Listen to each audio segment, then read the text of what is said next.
자녀 학원비로 매달 100만원, 200만원. 혹시 남의 이야기 같지 않으신가요? 한시중은행의 보고서에 따르면 40대 가구는 월 소득의 무려 15.6%를 아이들 교육비에 쏟아붓고 있다고 합니다. 그렇게 아이를 대학에 보내고 난 후 당신의 통장에는 과연 무엇이 남아 있습니까? 오늘 이 영상을 끝까지 보신다면 자녀 교육이라는 이름 아래 내 노후를 전부 저당 잡혔던 한 50대 남성의 뼈아픈 후회를 통해 더 늦기 전에 우리는 무엇을 바꿔야 하는지 그 답을 찾게 되실 겁니다.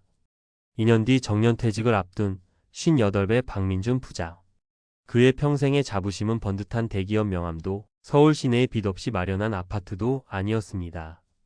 오직 두 자녀를 모두 명문대에 보냈다는 사실, 그것 하나였습니다. 남들처럼 과외다 학원이다 해달라는 건 어떻게든 다 해줬습니다. 아이들이 아빠 고마워요 라고 말할 때면 세상 모든 것을 다 가진 것 같았죠. 통계상으로 50대는 생애 가장 많은 순자산을 보유하는 시기입니다. 5억 원이 훌쩍 넘는다고 하죠. 하지만 박 부장의 현실은 달랐습니다. 자산의 대부분은 지금 살고 있는 아파트 한 채에 꽁꽁 묶여 있었고 당장 손에 쥔 현금은 거의 없었습니다. 소득이 가장 높았던 40대 시절 월 700만 원 넘게 벌었지만 그의 가계부에는 늘 빨간불이 켜져 있었습니다. 두 아이에게 들어가는 학원비와 과외비만 월 150만 원이 넘었고 그 돈은 아이들의 미래를 위한 어쩔 수 없는 투자라고 스스로를 위로하며 합리화했습니다. 이제 퇴직이 코앞입니다. 국민연금을 받기까지는 아직 몇 년의 시간이 남았습니다. 그 끔찍한 소득 공백기 은퇴 크레바스가 눈앞에 어른거립니다. 그제야 부랴부랴 자신의 노후를 돌아봤지만 변변한 개인연금 하나 없이 덩그러니 남은 아파트 앞에서 그는 그저 막막할 뿐이었습니다. 이것이 바로 자식을 위해 모든 걸 바쳤지만 정작 자신의 노후는 빈털터리가 된 우리 시대에 에듀푸어의 가장 보편적인 자화상입니다. 그런데 박 부장의 실패가 단순히 과거의 교육비 문제에서만 끝나는 것이라면 차라리 다행일지 모릅니다. 문제는 여기서 끝나지 않는다는 데 있습니다.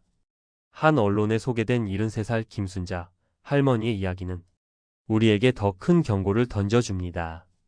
할머니는 30년간 슈퍼를 운영하며 악착같이 돈을 모아 자식 셋을 대학 보내고 결혼까지 시켰습니다.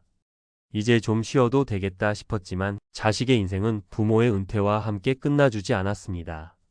성인이 된 아들의 사업이 실패하자 5천만 원을 지원해줘야 했고 둘째 딸이 이혼할 때는 3천만 원이 넘는 돈이 들었습니다. 심지어 손주 5명의 유치원비와 학원비까지 10년이 넘는 시간 동안 매달 150만 원씩 대주다 보니 통장에는 47만 원만 남게 되었습니다. 이것이 바로 자녀 리스크의 무서움입니다. 자녀 리스크는 대학 입학과 함께 끝나는 일회성 지출이 아닙니다. 결혼, 사업, 이혼, 그리고 손주 양육까지 자녀의 인생 전반에 걸쳐 언제 터질지 모르는 시한폭탄과도 같습니다. 여러분, 한번 스스로에게 물어보십시오.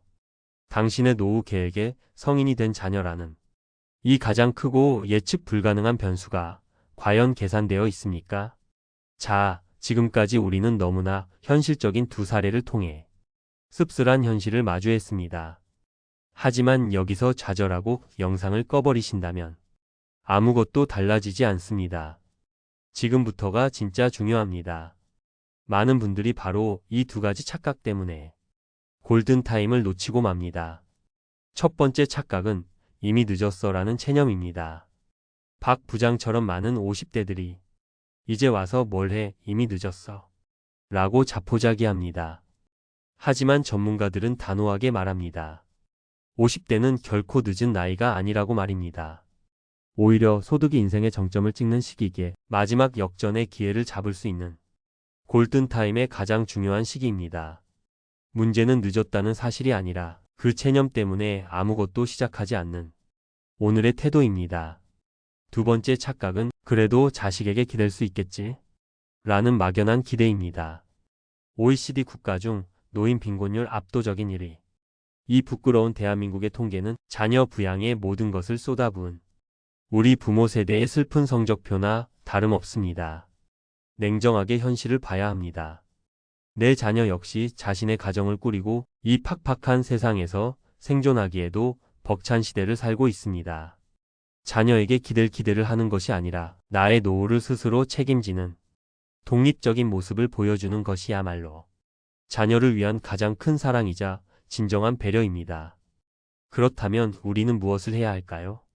거창하고 어려운 이야기가 아닙니다. 오늘 당장 실천할 수 있는 3가지 현실적인 원칙을 말씀드리겠습니다. 첫째, 자녀 교육비 1 내 노후 자금 1. 황금 법칙을 실천하십시오. 이것은 제가 가장 중요하게 강조하는 원칙입니다. 예를 들어 이번 달 자녀 학원비로 50만 원을 쓰셨다면 무슨 일이 있어도 당신의 개인연금이나 IRP 계좌에 50만 원을 입금하는 습관을 들이는 겁니다. 이것은 단순히 돈을 모으는 기술이 아닙니다. 내 자녀의 미래만큼 나 자신의 미래도 소중하다는 것을 인정하는 인식의 전환입니다. 특히 IRP, 개인형 퇴직연금 계좌는 연간 최대 900만 원까지 강력한 세액 공제 혜택을 주니 노후 준비와 절세를 동시에 잡는 가장 효과적인 수단이 될 수 있습니다. 둘째, 가계부가 아닌 인생 재무상태표를 작성하십시오. 매일 돈이 어디에 쓰이는지 적는 가계부를 넘어 지금 당장 종이 한 장을 꺼내 반으로 접어 보십시오. 왼쪽에는 나의 모든 자산, 즉 부동산과 금융자산을 적고 오른쪽에는 모든 부채를 적는 겁니다. 많은 50대들은 자산의 대부분이 부동산에 묶여 유동성이 부족한 경우가 많습니다. 내 재무 상태를 한눈에 파악해야만 이 부동산을 어떻게 활용할지, 예를 들어 주택연금 같은 제도를 통해 현금 흐름으로 바꿀 전략을 미리 세울 수 있습니다. 주택연금은 내 집에 계속 살면서 평생 연금을 받을 수 있는 제도로 부부 중 한 명이 만 55세 이상이고 공시가격 12억 원 이하의 주택을 소유했다면 누구나 검토해 볼 가치가 있습니다. 셋째, 50대의 재테크는 수익률이 아닌 안정성으로 완전히 전환해야 합니다. 더 이상 젊을 때처럼 고위험 고수익을 노리며 공격적인 투자를 할 때가 아닙니다. 전문가들은 한 목소리로 경고합니다. 원금 손실 위험이 큰 투자는 물론이고 10년 이상 돈이 묶일 수 있는 재개발 같은 투자는 피해야 할 1순위라고 말입니다. 이제는 버는 투자가 아니라 지키는 투자로 포트폴리오를 완전히 재조정해야 합니다. 안정적인 배당주나 우량 채권 또는 IRP 계좌 아니 원리금 보장 상품의 비중을 높여서 소중한 내 노후 자산을 안전하게 지켜내는 것이 가장 현명한 전략입니다.